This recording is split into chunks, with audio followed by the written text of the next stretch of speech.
According to Fast Company, there were over 129 million books in 2010. Before the printing press, the only book mass-produced was the Bible. And according to India Today, it would take over 4 years to copy the Bible by hand. But it takes only 4 hours to copy the Bible with a modern copier today. The printing press was a major advancement in technology that has also had a huge impact on our lives. First, I'll tell you the story of the inventor, then I'll tell you how the machine works, and finally I'll tell you the impact it has had on our lives.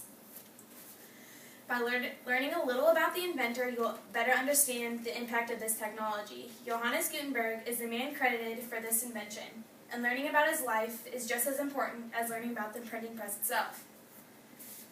Johannes Gutenberg had a very mysterious life. Not only did he not tell anybody about his invention at first, but there's not much known about his childhood. According to the Harry Ransom Center, there was a period of 15 years where no one knew where he was or what he was doing, until finally they found the letter he had written. Gutenberg was a blacksmith, goldsmith, printer, and a publisher, which made him very capable of being able to make this invention.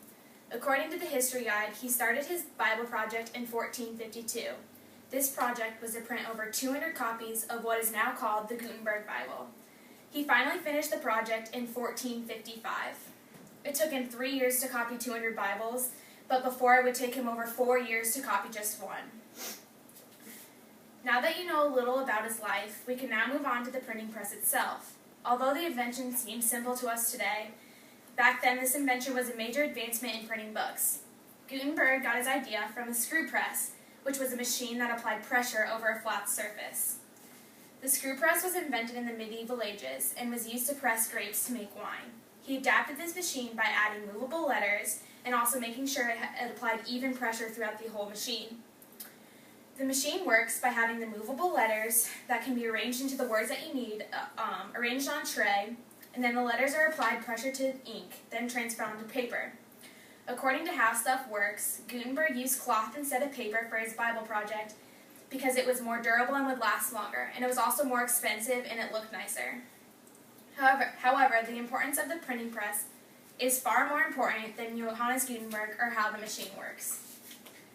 Although nowadays hard copies of books are going out of style, according to a 2012 survey taken by England London, 1 in 4 Americans own a hard copy of a book. Without the printing press, only the rich would have been able to afford a book, and it most likely would have just been the Bible. The invention and spread of the printing press are regarded as 2 of the most influential events of the time. Before the printing press, copying books could take years, depending on the length, because people spent so much time copying them. They were also very expensive. Now, like I said earlier, 1 in 4 Americans are lucky enough to own a book that didn't cost a year's salary. The printing press also had a huge impact on both religion and education. Before the printing press, only the rich had a Bible, and so most people relied on going to church for the information about religion. And then when the printing press came into the picture, people started being able to read and evaluate the Bible for themselves, and which in turn caused the Reformation because people were now interpreting the Bible in a different way than the church was. Also, because of the printing press, people were now able to educate themselves through the books.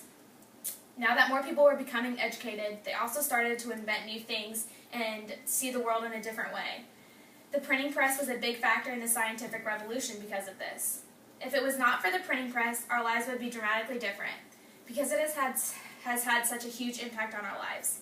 I will leave you with one final thought. According to Para Publishing, in 2008, there were 15 books sold per minute.